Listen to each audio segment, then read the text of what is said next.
Another 2 years passed, and now they've made contact for a third time. This time, certain facets of their technology have surpassed ours. This comes in spite of humanity's strengthened coordination and further technological advances since the last contact. We no longer have the assurance we once did, only questions. Why do they attack at 2-year intervals? Where did they come from? And who, or what, are they? There we go. What's up, everybody? I just wanted to let that play out. That's Renee Martin as Aya Hijikata, your eye in the sky in this game, and the commander of the whole dang thing. I wanted to do another progress update now that the Shiro Show guys have debuted the latest demo. This is the second demo that we've sent over to those guys, and they were kind enough to show it not only once on their Friday stream, but also in an additional video piloted by Dave, same as they did with the first demo. And so it's sort of become a tradition. We did this with Bulk Slash as well, but I try to follow up each of their streams with my own stream just to maybe talk a little more in depth, go at a more leisurely pace. Not that they were rushing or anything. I just like to do it. So I thought in the name of said leisurely pace, I might as well just do all 10 missions that we have implemented now. So sorry, I got hiccups. Yeah, so I think we're going to go with these settings today, 70, 75, and 100.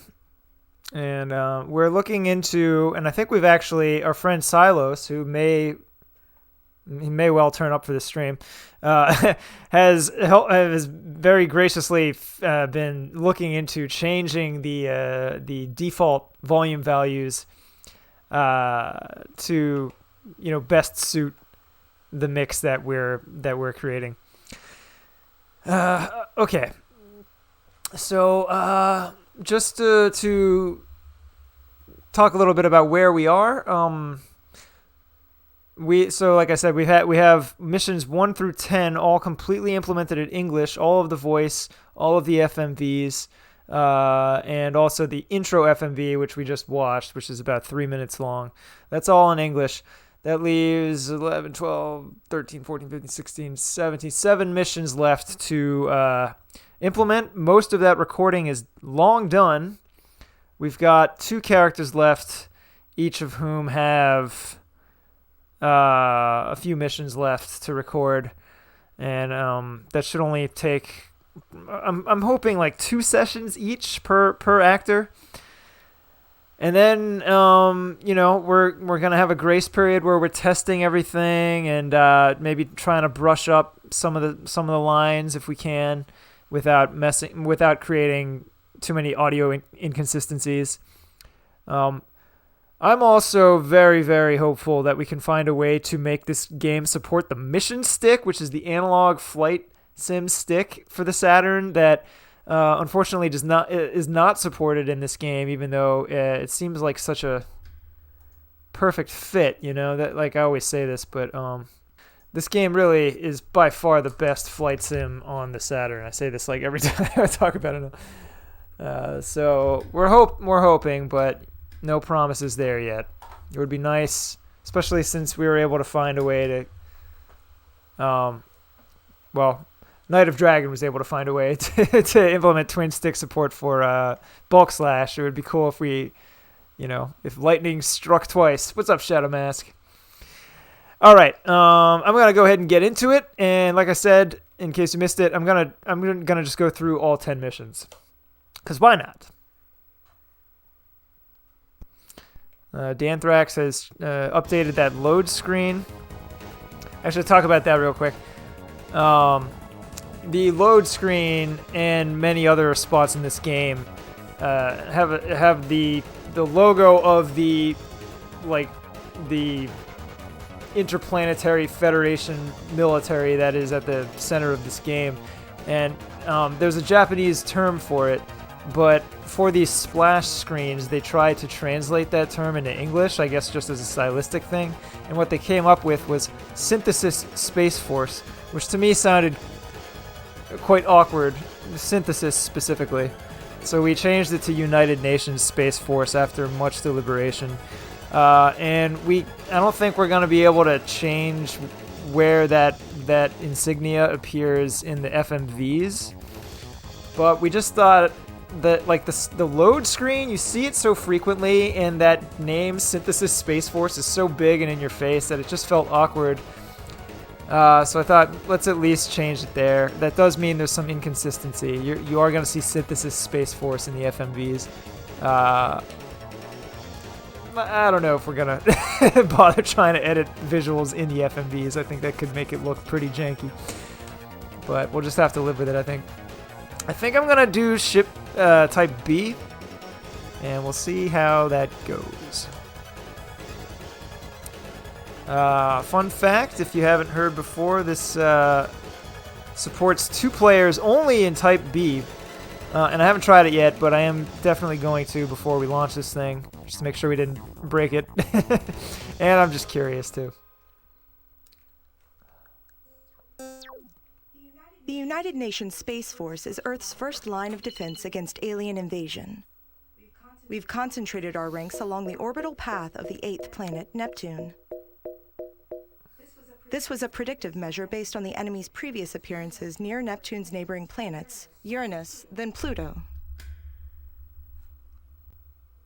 Unfortunately, with this third contact, the enemy have instead emerged slightly inward of the orbital path of the 3rd planet from the Sun, Earth. They've since dispersed into multiple squadrons and spread across the inner solar system. To make matters worse, they've quickly managed to establish a position within attack range of the Earth and have begun pelting our home planet with asteroids. The UNSF are heading back as quickly as possible, but at this rate, the Earth will incur catastrophic damage before they ever arrive. You can see it just said Nations Space Force, so it seems like they kind of, like, mixed it up. One day we'll just ask ChatGPT to translate whatever game we want to play. And so the duty falls to us. I look forward to that day. We've assembled each nation's best and brightest at Earth Moon 1 and begun preparations for a joint space command.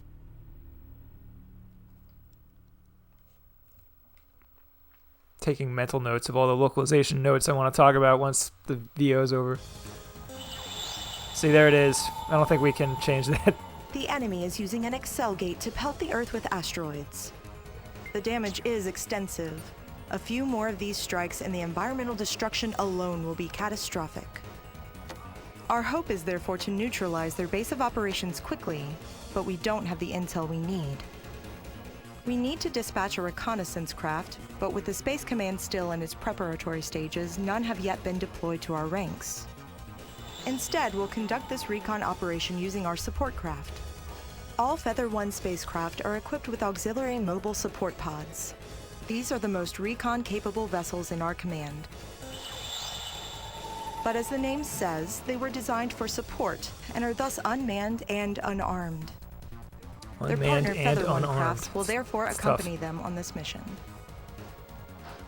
After the jump, all units will advance to the navigational point and conduct a scan. You are to undock from your support craft during this scan to ensure optimal response time, should any emergency arise. Once scanning is complete, redock with your support craft and withdraw. Best of luck.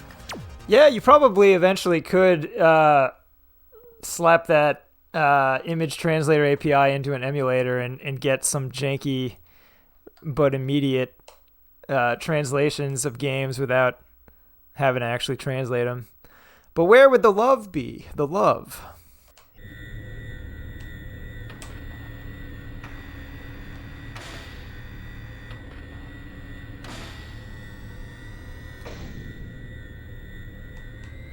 Let this play out.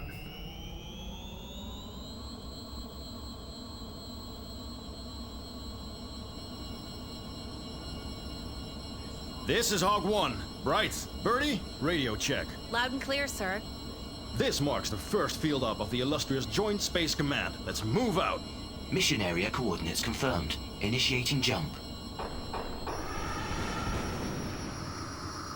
All scan points will be displayed on your HUD. On your HUD. Just follow the screen. Approaching I mission always like how he area. said that. Disengaging jump drive. AWS. All units, fan out. Let's be home in time for dinner. Please align your targeting reticle with the green marker. He only says this line if you look away. A green bar indicates a point of interest in that direction. Please align your targeting reticle with the green marker. Alright, it's done. Couple thoughts I had. So some sort of mysterious things that we had to make guesses on with the translation. Wait. All units have reached the scanning point. Very good. Undock your support craft and start scanning. Undocking Kite 3. Stand by on heightened alert. I forgot how much talking there Kite is. 3. Start. Initiating scan.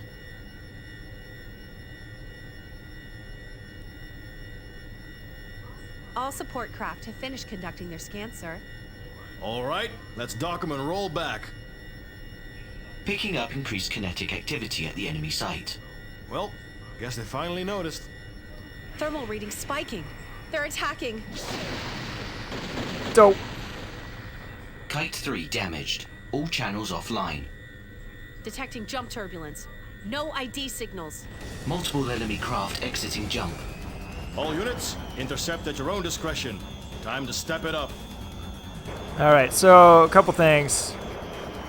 This game, I'm not really sure what the rationale was, but they refer to the planets in our solar system by number rather than their names. However, you can see in the FMVs that they're both numbered and named in English.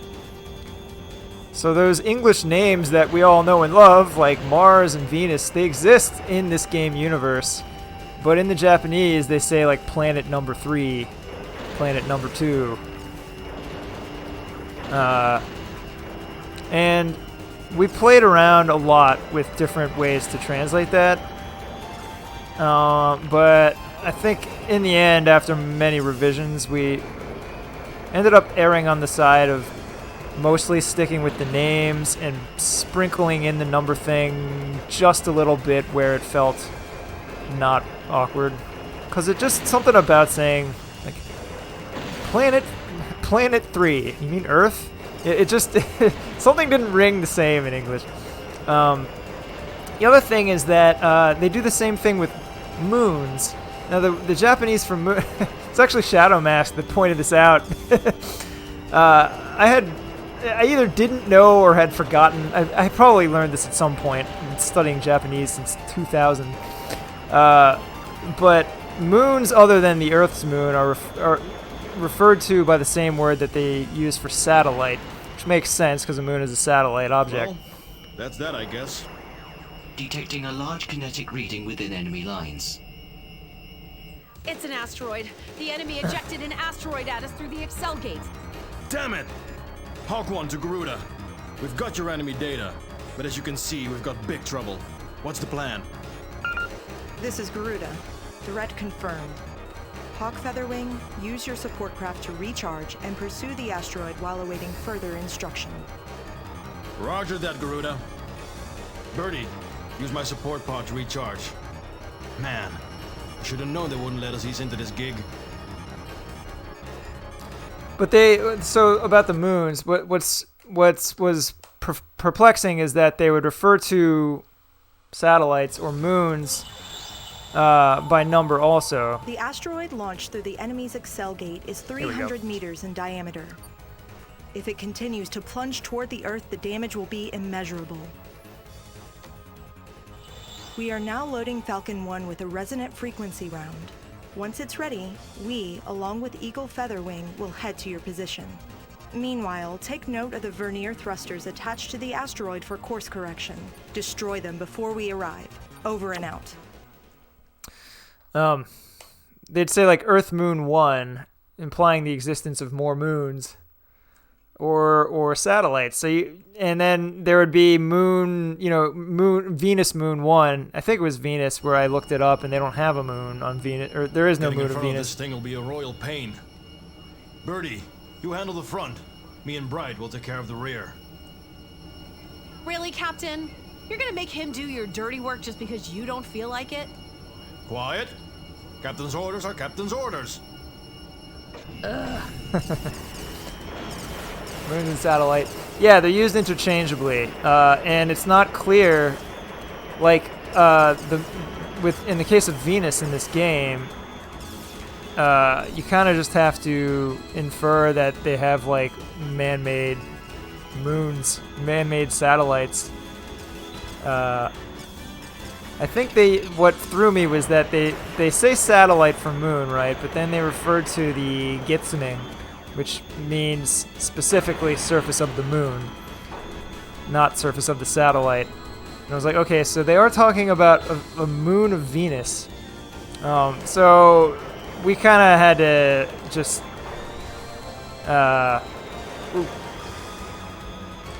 make an educated guess about what's going on in this universe. If I had known that the director would be like all up in our mentions, I might have just asked. But when we made these decisions, we didn't have that. Yeah, when Aya talks about landing on the moon, yeah, that exactly. It was, threw me off my game a little. I interpret that to mean that there's like a big ass moon-like Space-time turbulence detected. space station, Oh, is that who I think it or is? Failed to confirm ID signal. It is the enemy. whoever made this game didn't know that about Venus. All units return fire. Don't die.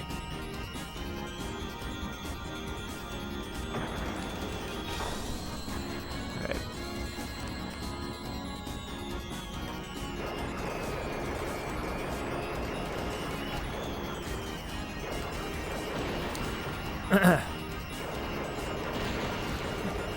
You know, you'll be hard pressed to find Space-time turbulence detected. a 3D game ID on the signal Saturn. confirmed. I'm so glad they could find the Oh, sorry. time. Howdy, McPherson. Things we kept you on ice. Is that Alan Virgil I hear? Ha! You're lucky I left you some scraps. Heads up, I'm carrying a heavy payload here. I need you to cover me. Roger that, buddy. Bright, Birdie, eyes on Falcon 1.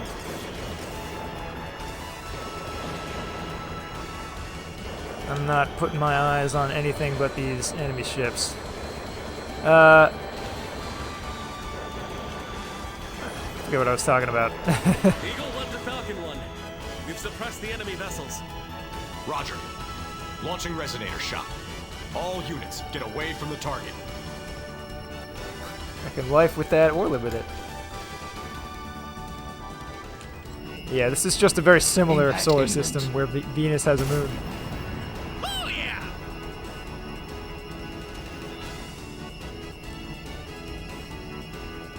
Falcon 1 to all units. The asteroid is smashed, but its fragments are still too large. Break formation and fire at will to demolish what's left. Over.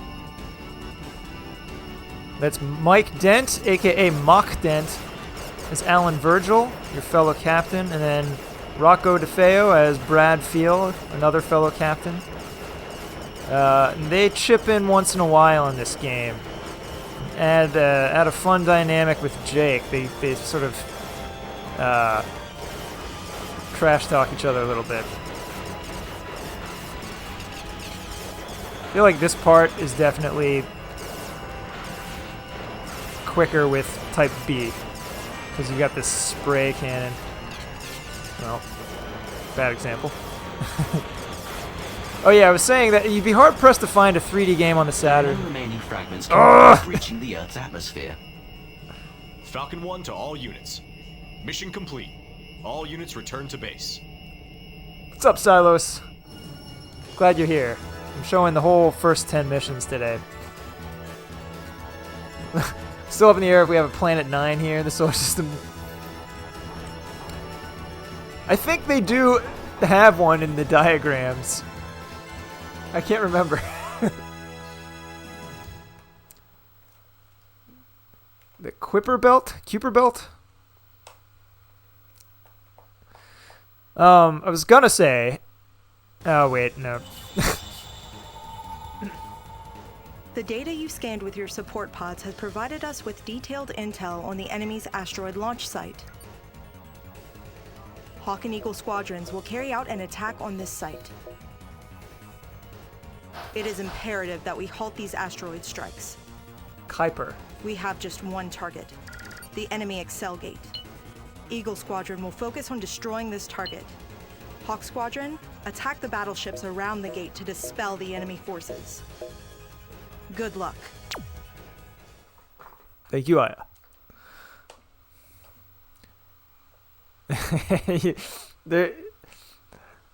It's hard to find spots to talk because there's so much dialogue in the game.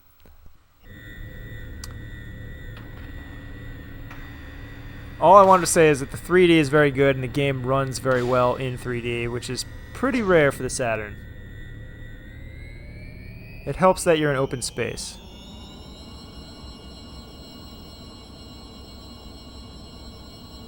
Hawk 1 to all Hawk units. We're off.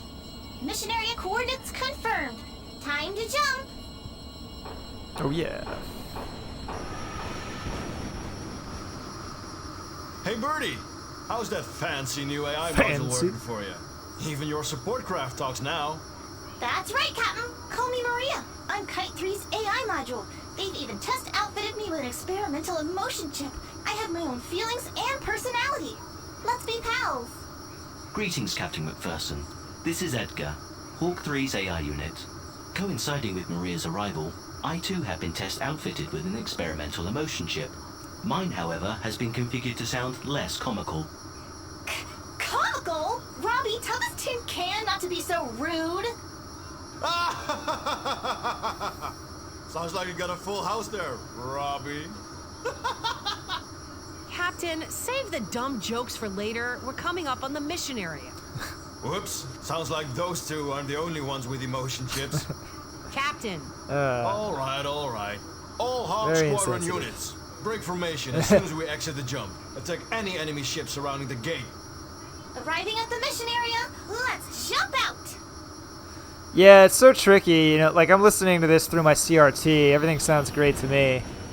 Take care of that gate, Virgil. Right, on it!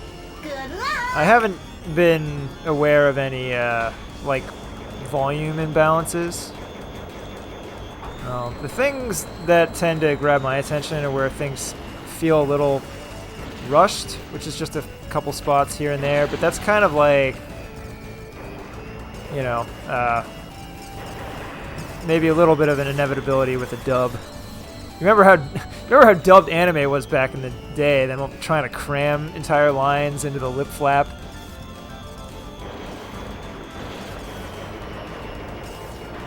There's nothing like that in this.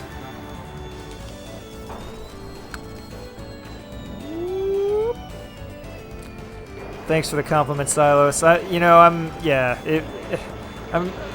feel like the revision process really paid off to having us put our heads together.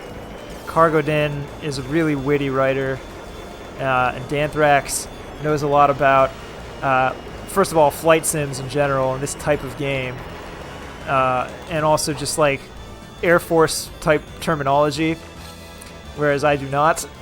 So it definitely came together gradually, and I'm glad that we put the effort and time into revising.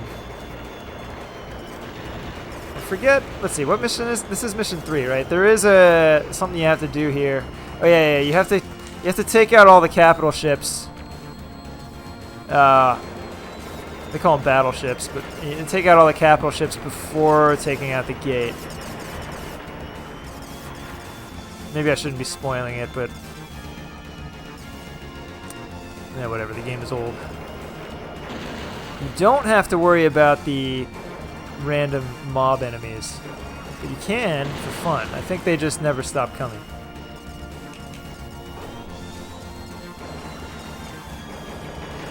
What even is that one? Capital ships. There's also the gag with 30 seconds of Japanese goes by with only a few English words staying on screen the whole time. Whoa.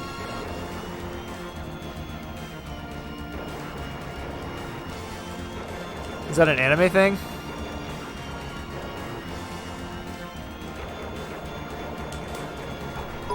What's up, Rowan Dinks?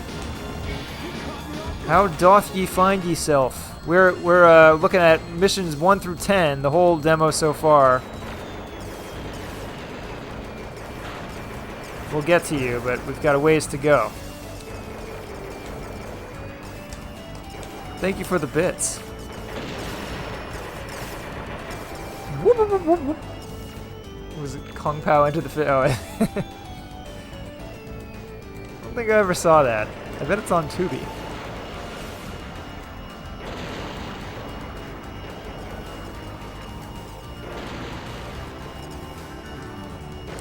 So,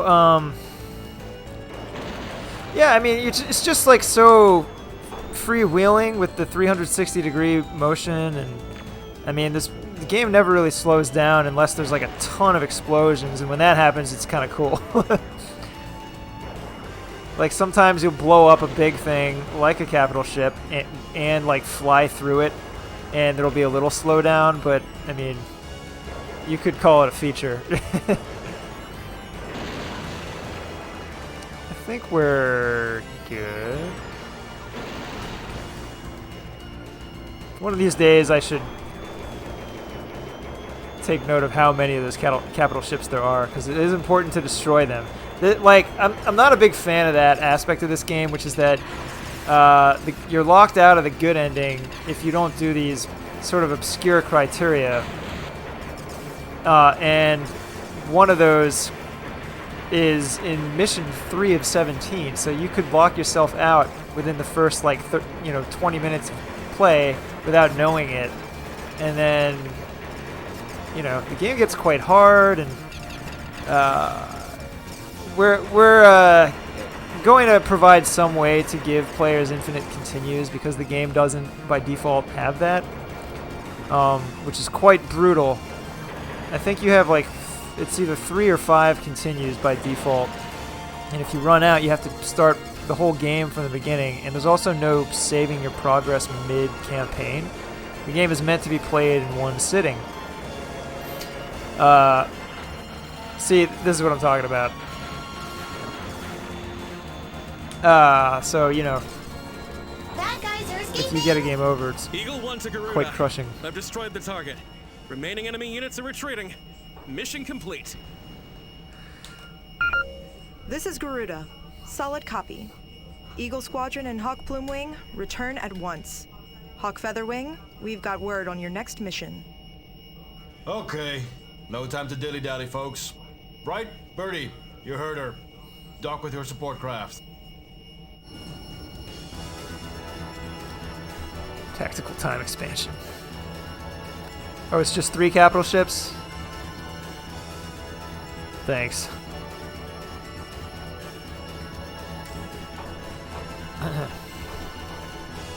So anyway, there will be, we'll offer some way to play with infinite continues, whether it's a cheat code for Pseudo Saturn / Pro Action Replay, or just a hack. We already have the cheat code figured out, so easy peasy.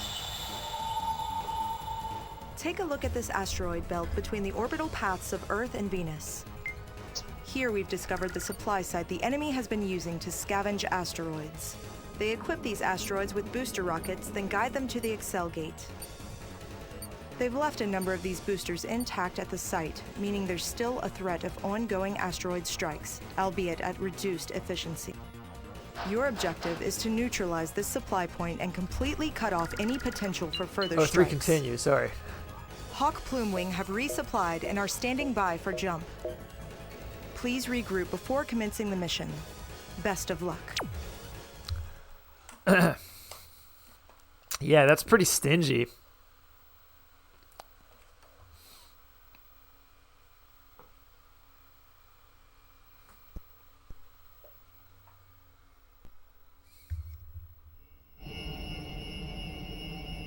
Hawk Feather Wing, all units stand by for jump. Mission area coordinates confirmed. Ready when you are. All right, ready on our end, Garuda. Just say when.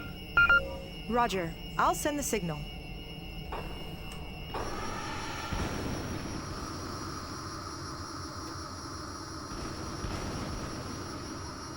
Bloom Wing, reporting in.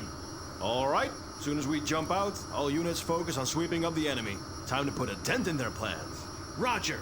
Roger. Let's go! Maria, please take heed. Your vessel is unarmed. Entering the combat area would be highly dangerous. I suggest you refrain. I know that. Jeez. Can't you take a joke? I am, as of yet, unable to comprehend humor. Maria, I would like you to teach me. Humor's not something you teach.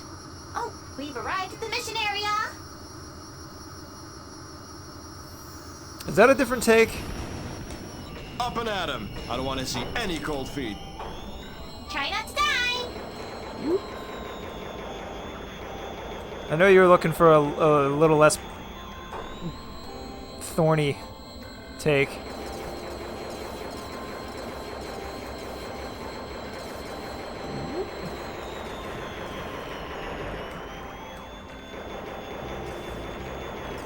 Okay, this mission is really straightforward. Whoa. Just gonna blow up the stuff. Yeah, I'm at least as happy with the new exchange.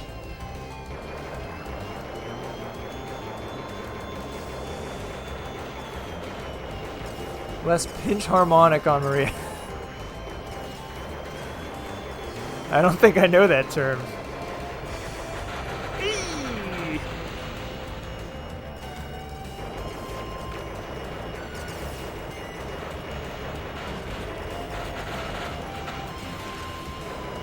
Come here yet. You've won this round.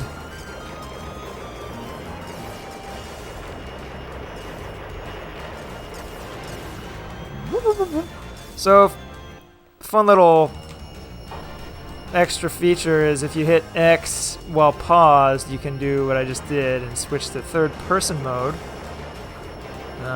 Fun if you want to get a look at your sweet Feather 1 craft. Type B in this case. Kind of look like the layer section ship. But there's no reticle now. It's a little more challenging. I don't know if I would want to play the whole game this way. And then if you hit it again, it goes into this, you know, randomly changing fixed camera, which is almost impossible to play the game in, but it looks cool. If you're trying to make a trailer for your translation project, this is probably a helpful feature. Bad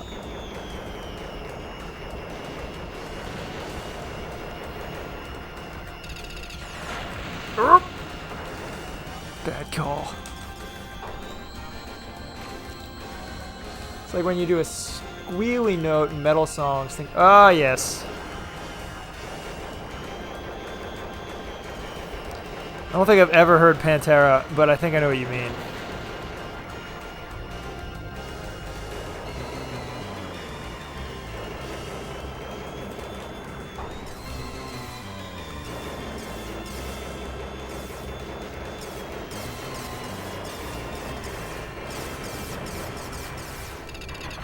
So the cool thing about Type B, maybe its most useful feature, is that you can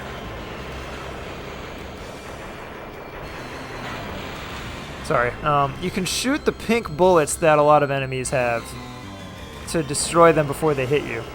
Type A can't do that. But the trade-off is that Type A has auto-fire and it's super fast. This ship does not. However, if we're able to get this working with the mission stick has per button auto-fire. And also, it would just be easier to mash a single button on a, you know, arcade-style button panel than on the Saturn pad. So there's so many reasons to try.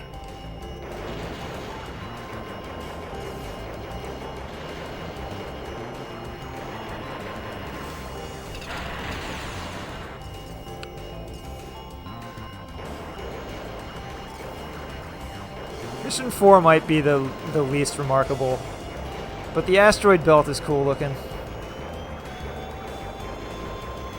And Mission 5 is one of the most memorable in the game.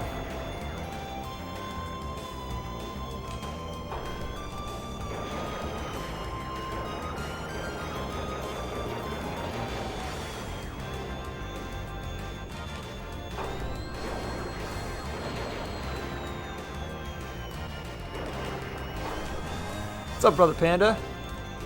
It's like a first-person Star Fox. Yeah, sorta, kinda. Or like a Wing Commander, maybe. I haven't played Wing Commander though. No further enemy readings detected. I believe all craft have been destroyed. Do you concur, Maria? No bad guys here. They've been completely annihilated. What a bunch of amateurs. Space-time turbulence detected. Failed to confirm ID signal. Holy crap! It's the bad guys! Oh, we got a new batch. Garuda to all units. Hawk Squadron's main energy level just dropped below 50%. It is too dangerous to remain in combat. Please withdraw at once. Aw, man. Where did you guys learn how to fight? Well, them's the breaks. All units, back to base. On the double. Roger. Roger. Okay. That's Crouching Mouse as Maria, the support craft AI. She's returning from Bulk Slash, where she voiced Kina, who is quite reserved and also a hidden character, so she gets to show a lot more personality in this one. Even though, ironically, in this one she's a robot. What's up, Mom's a Secret Recipe? How we doing?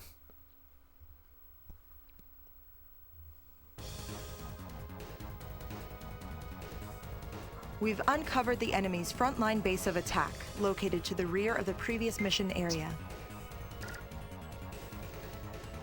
Now that they've lost the ability to carry out asteroid strikes, they'll likely use this base to launch a new attack on us. We will therefore make the first move.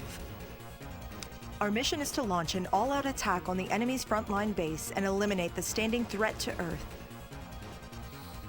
The installation is built into the crevasse of a large asteroid, with numerous battleships deployed in the asteroid's perimeter. After arriving at the mission area, all squadrons will first launch an attack on these ships to thin out their ranks.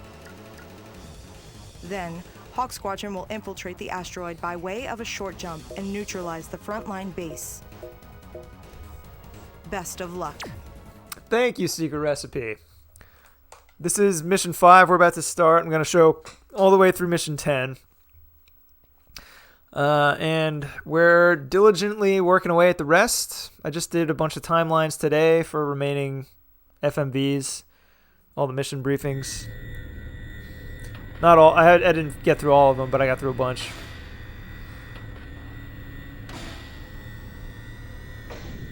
Shunk. I would love a little collectible figurine with the support craft and the the whole ship gang is here. connect. Time to shut down the enemy's frontline base. Let's head out. Initiating jump. Could probably 3D print something like that. Put a little magnet in there, you know? That'd be cool.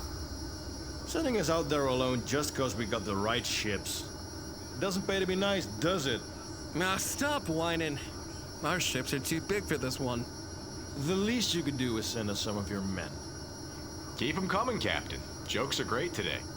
We're at the mission area. Well, they're no help. Why are they even... Oh yeah, I guess they help with the first part. First, take out those enemy ships. All units, break and attack. You show 'em. I like that.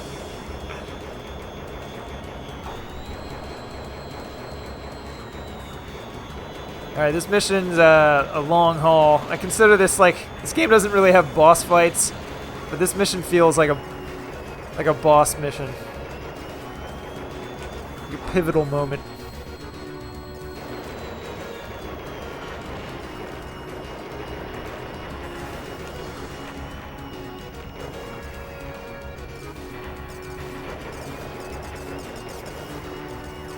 Now Type B, you gotta be careful with how much you use your B button attack, which is the like spray and pray, this business, because it's really an energy hog. One of the benefits of Type A is that you can use the lock-on rockets, or whatever they are, with wild abandon, and they barely use any energy, so you can just spam all your weapons. With Type B, you have to be more careful.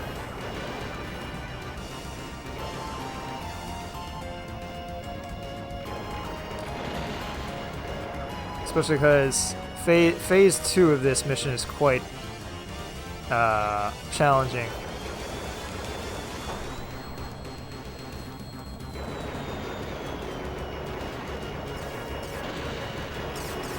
I am going to use it a little.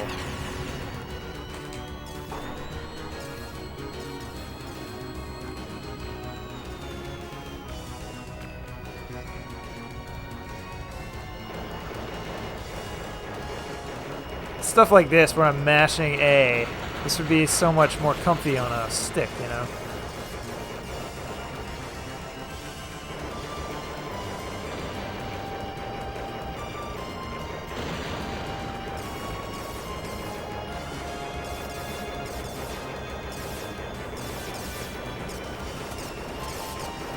Bah!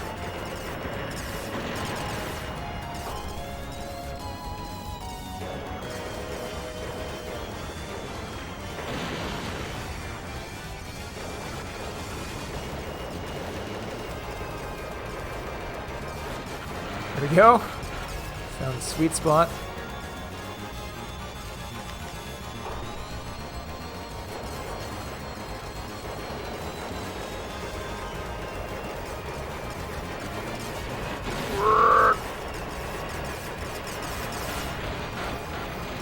Hawk 1 to Garuda. Just sunk the last battleship. Roger. Hawk Squadron, please proceed to breach point. Eagle and Falcon Squadrons, continue attacking all enemy craft and keep their forces dispersed. Hell yeah! Don't wait up if you're ready to head in. Virgil, Phil, we'll leave the cleanup to you guys.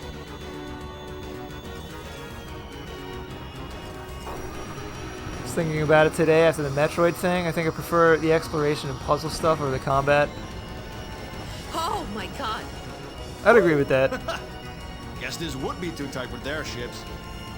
I have verified the enemy's frontline base ahead. Please mind the gun turrets.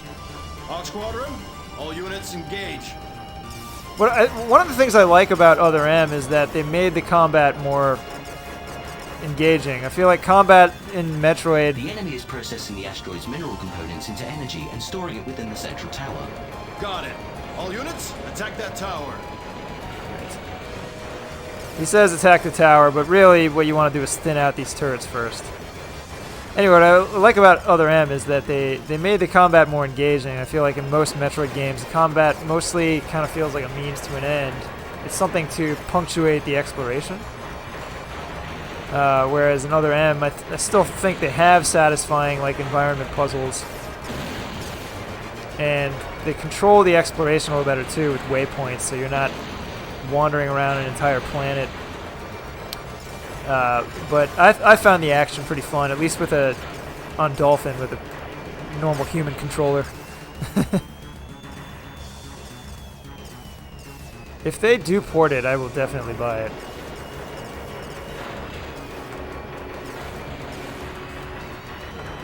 God.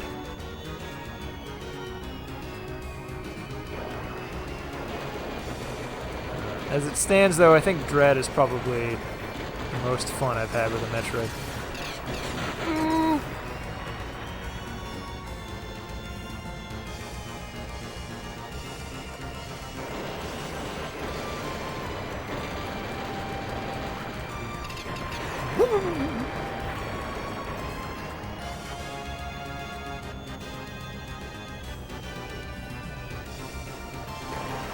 I love this moment, though. You know, it's the first time you're not just in wide open space, and it's really shocking.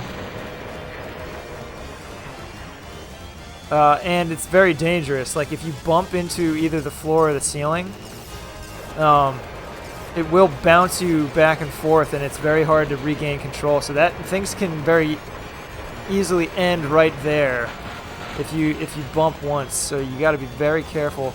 This part's actually a little harder with the analog pad than the D-pad because of that.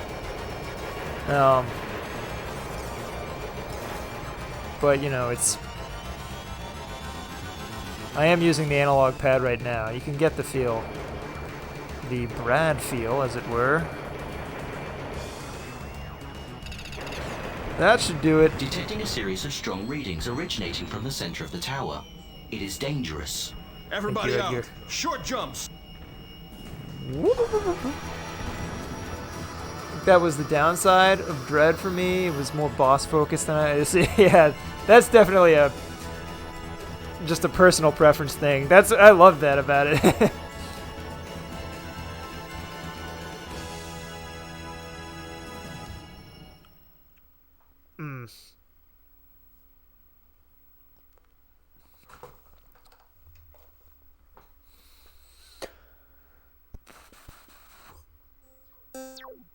The enemy has established their position along the interplanetary system, but for some reason they won't perform space jumps. Instead, they're advancing toward the center of the solar system at a gradual pace. A long-distance scan has revealed that as the enemy traveled past Venus, a splinter fleet touched down on the moon.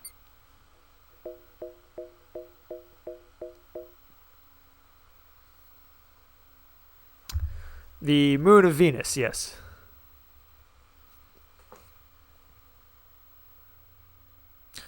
So we're now into the new stuff. Strengthened by our success in destroying the enemy's asteroid launch site and frontline base, the Joint Space Command set out to investigate. So that line actually needs to be re-recorded because I misheard one of the words.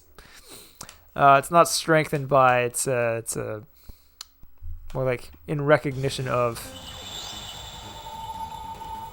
We just received an SOS transmission from a manned I heard solar Kyoka probe. instead of Hyoka. It came under enemy fire near Venus during its return flight to Earth.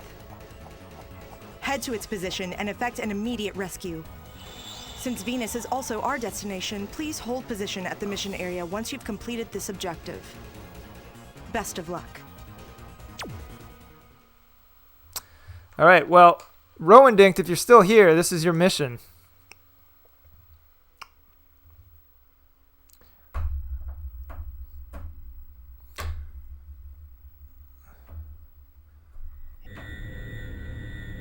Rowan Dink graciously lent his voice for this bit part coming up. The pilot of the Solar Probe Umbrella.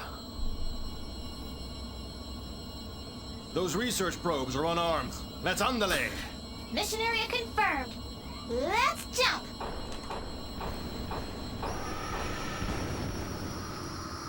Sounds like it's just a few fighters. Piece of cake. Maria, dear, we shouldn't let our guard down. Yeah, arriving at the mission area. Eventually. There it is. This is Solar Probe Umbrella. Our shields are nearly sapped. Please send him. Not good. Move it. I'm really happy with how that whole Rowan Dink bit sounds with the explosion and the static. Well done, Shadow Mask. I just think it came together really well. Something about like all the sound effects and where it gets cut off, it really sells it. Now, what's cool about this is it's actually, a 3D object. So it's not just like a flat polygon with colored in parts. You can fly through the eye of the needle there. I bet that would look cool in a replay. Here, let's try that in third person, if we can.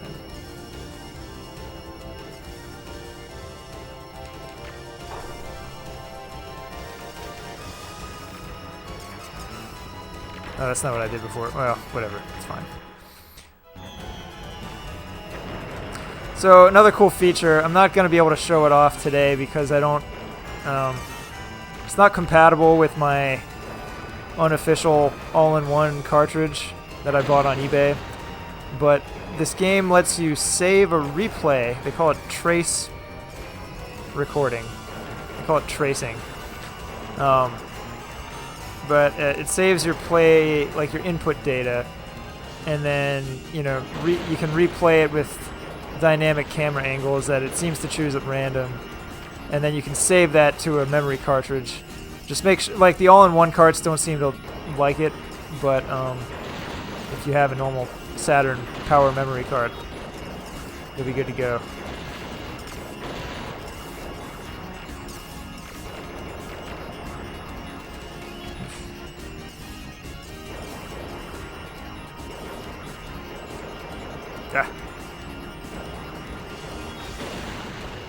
are on the run. Thank you so much. I thought I was a goner. Yeah, don't even mention it. All right, all units, stay in the mission area and stand by. Hawk Featherwing, dock with your support craft. Now, supposedly there is a way to kill all the ships so that none of them escape, or at least they recorded dialogue for it in Japan, so we did record a line. But I don't know how. It seems like they're too fast.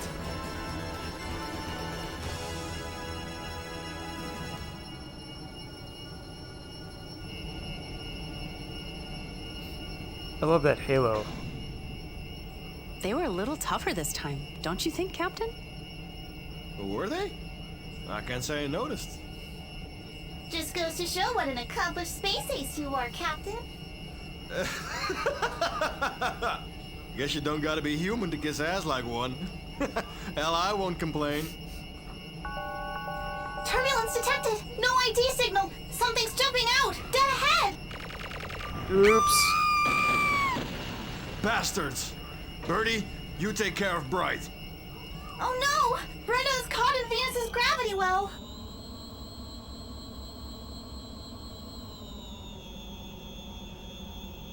According to Hawk 2's AI unit, Ensign Bright has lost consciousness. Moreover, the ship's control system has sustained damage and is only barely maintaining stability. This is bad. She's dropping too steep for a safe entry. Judging by Hawk 2's angle of entry and remaining shield energy, the ship won't withstand 10 seconds of atmospheric friction. Oh, we're out of time. What do we do? There is one option, Maria. I'm sending something over now for your consideration. Huh? Edgar, I thought you didn't do jokes. It is our only option. You're right. It's this or else. And that's Dan Bosley as Edgar, who I found through a friend, Axton, who also streams on Twitch. Analyzing all possibilities, we have determined but one course of action that can rescue Ensign Bright. Moreover, it will entail serious risk. The neat thing about the Feather One support craft is that it comes outfitted with an amplifier, which allows the ship to deploy its assault field even when docked. You see, with this amplifier, you can expand the field's coverage so it protects both the ship and the support craft. And when the field is in this expanded state, it creates a slight trail. Naturally, any matter within this trail is protected alongside it. Hawk 2 has no real way of staying in this one spot right now. See where this is going? Now then, I'll explain the plan. First, we'll approach Hawk 2 from the rear. We'll then release Maria and have her redock there. From there, I'll use Hawk 2's field generator to cast its assault field. Okay, Robbie? You and Eddie do whatever you can to stay inside that trail. I shall dedicate most of my processing power to synchronizing our drop speed. We ask that you steer the ship to keep it solely within this margin. Good luck, everyone. It's a harebrained scheme. So yeah, Dan Bosley, he's done some voice acting, and we had a mutual friend, and I heard his reel, was very impressed, reached out to him on Twitter, and he gave us an audition. Nearing Hawk 2. A perfect interception. Distance to Ensign Bright, 2 meters. Undocking Maria. The ship's temperature is rising. You must hurry. I know. Ugh. Deploying assault field. Ensign Birdie, keep her steady. Alright. Oh, it's not. Wait, how's this? Is it inverted or not? It's not. Okay.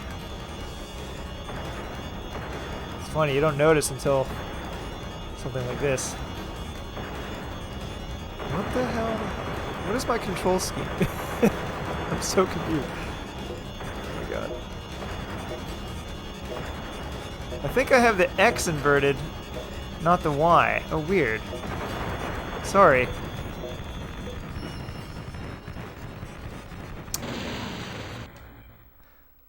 I tell you what, guys. Let's do stage select.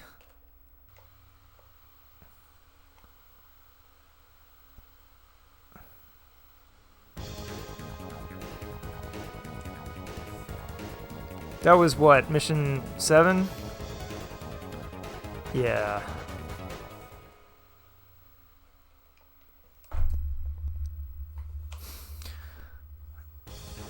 So that's I think I talked about it earlier, but in trace mode you get a stage select after you clear the main game, so that you can pick whatever mission you want to record a replay. But that, as a side benefit, that means that if you just want to play whatever mission, that's how you do it. Alright, let's see if I can figure out what's going on here. Nearing Hawk Am I 2. looking at it wrong? Perfect interception. I've done this a bunch of times. Distance to Ensign Bright, 2 meters. Undocking Maria. The ship's temperature is rising. You must hurry. I know. Ugh. Deploying assault field. Ensign Birdie, keep her steady. Oh, I see what's going on. Yeah, I'm sorry, I'm being an idiot. I was looking at the wrong thing. It's funny because of... Nope, still doing it. Just a brain fart. I have those. I mean, I've cleared the game twice, and I've done this mission at least twice in the last week. Including with a computer keyboard, which sucked, but I did it without dying, so... Forgive me. Okay, now that I know what I'm doing, we got this.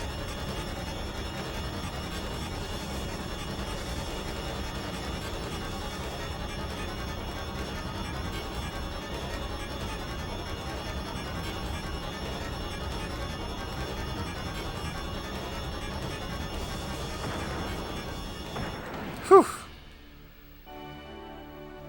We lived!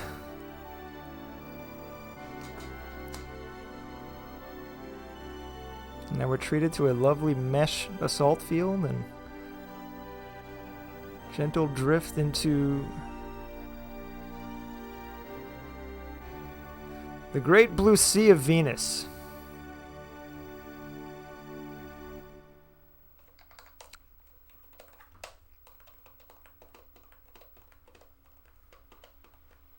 Your assault field is your it's your ship's like a force field. It's your shield.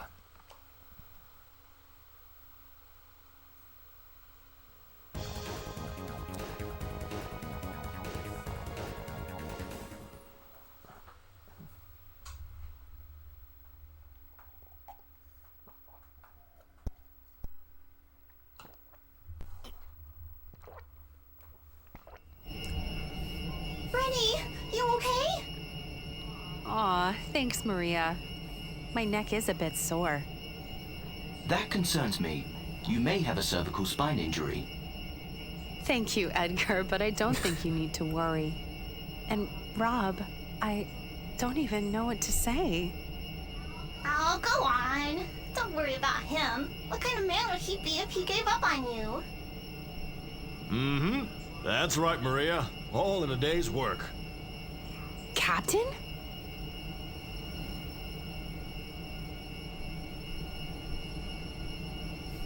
Hey, Birdie. Way to make the rest of us look bad. Hey, wait! Captain! What are you... I was worried, so I came to check on you guys. But your Feather 1 can't generate enough force to get off this planet. Now you're stuck here too. Not to worry. They finished terraforming this planet about a year ago, and now they're colonizing it. Do you know why?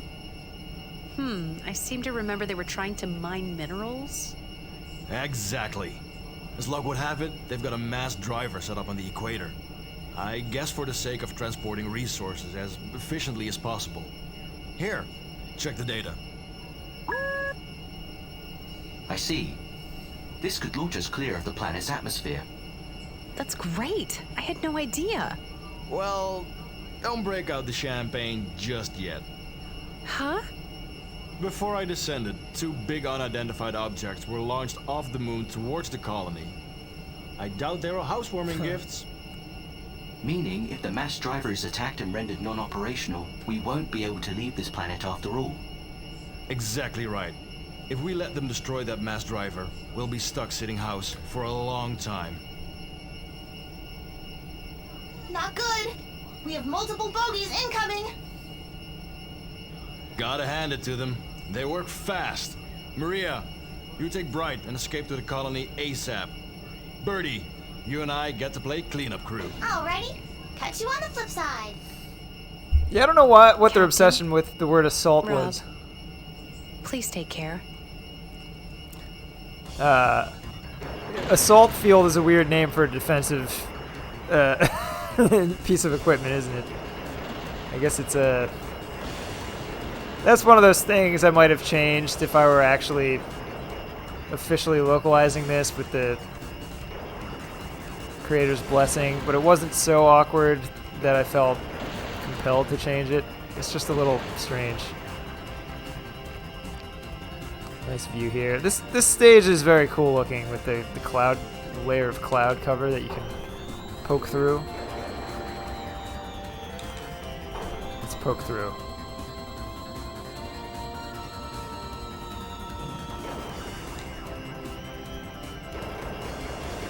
And yeah, I mean, they do act like a family. Brenda in particular is like, she's got sort of a motherly thing with Jake.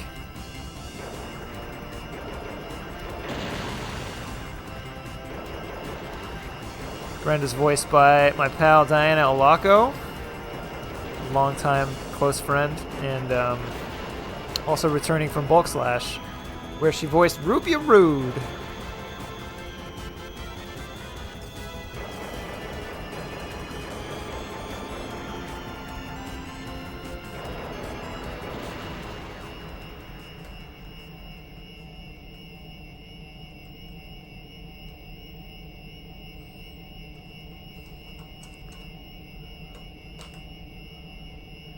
Yeah, you think we'll ever get to this point where Venus looks like Let's this? get to that mass driver on the double. Captain, that combat encounter consumed much of this vessel's energy supply. I would like to restock with Kite 1, if I may. You know, I'm glad you're all getting so much use out of my support craft.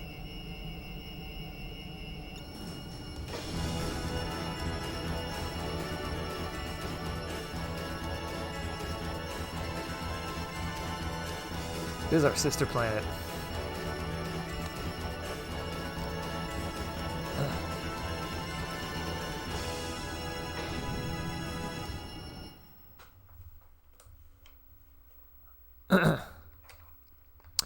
Yeah, that's the tricky part.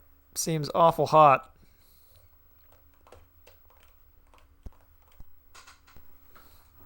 Yeah, and then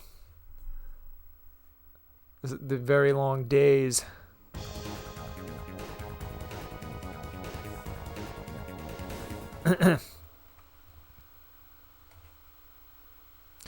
Getting a moon up there when there is no moon is a trick. I have downloaded new information on the unidentified objects from Garuda. I shall summarize this intel along with the data we obtained through Kite 1's long-distance scan. 2 objects were launched from the moon's surface. They are now anchored in the ocean, approximately 30 kilometers from the mass driver. These are likely enemy assault divers. We believe it's only a matter of time before they commence an attack on the colony and mass driver. We've got to make do on our own. This could turn ugly quick. Short and sweet. Takes longer for it to spin around once in place than to orbit the sun completely. Oh, their day is longer than their year. I don't know why I'm saying they. Targets confirmed. There they are, clear as day. Whoa, are they sticking out of the ocean? So it would seem. They extend to the ocean floor. We're gonna need some big tweezers to plug those things. Confirming numerous flying objects in the vicinity of the enemy vessels. They appear to be releasing boarded aircraft. All right, places everyone. So this is another one of the key missions where you have to do a thing to get the good ending. We'll put that info in the README we include with the patch. So there's no hurt feelings.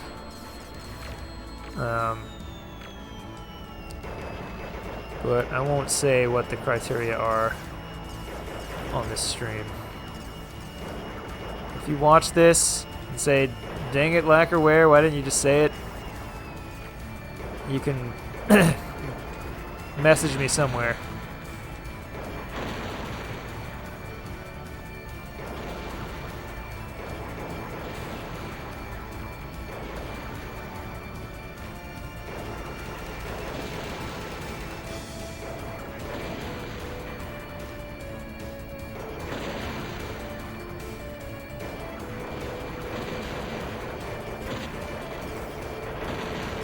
Hell yeah! That's one down. Something is odd. What now? The other vessel has followed suit.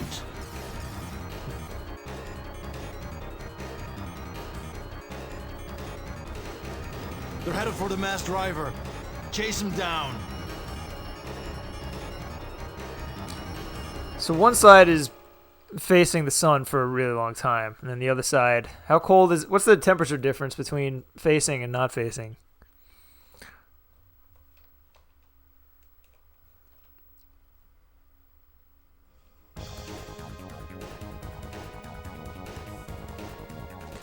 And this is the last mission of the stuff that we have implemented so far.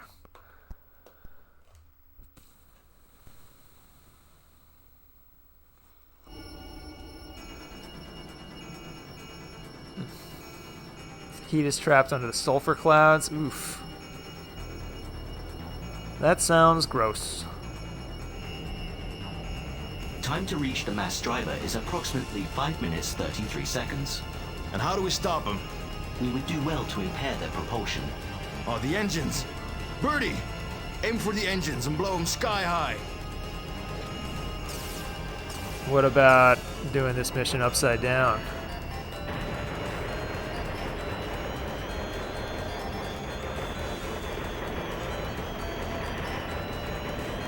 You can get away with using your special on basically all the engines. You still have enough. Oops.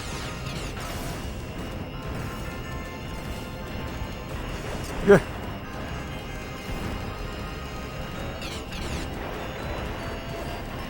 I've never done the mission this way before, upside down.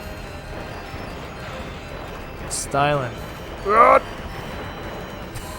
Maybe not.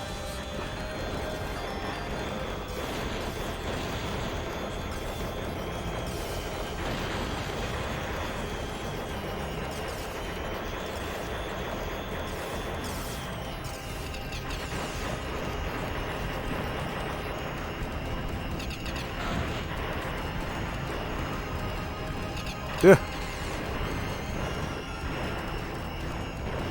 Imagine if there was another habitable world in the solar system we could go live on. That would be, what's the cost of living? That's the key question. Also, what are the living conditions? Could be pretty cool, or it could suck.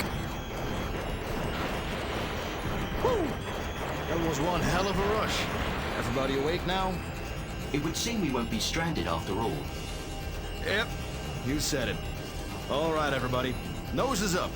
It's hard keeping my cool this close to the surface. I have detected 0 cools in your care, Captain. Shut up. Gets me every time.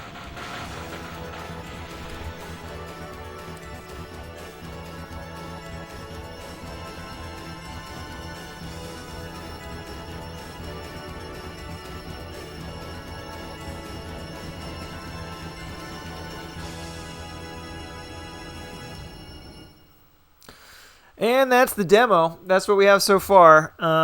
More to come. We're still targeting early spring. And I think we'll hit it. You know, it's going pretty smoothly. So the only thing is, if we're going to hold out for the mission stick thing, I don't want to hold out forever, but it would be so nice, you know. But that's it's a question mark still.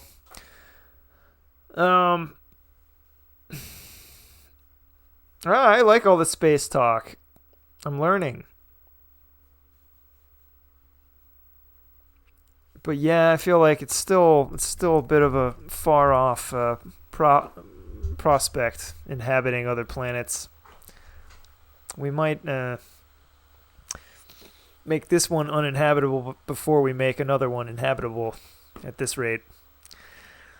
On that note, I think I'll switch gears, and since I've got the Saturn going, I guess I'll do a little more Princess Crown, but I'm going to take a bathroom break in the meantime, so go ahead, stretch your legs, have some water.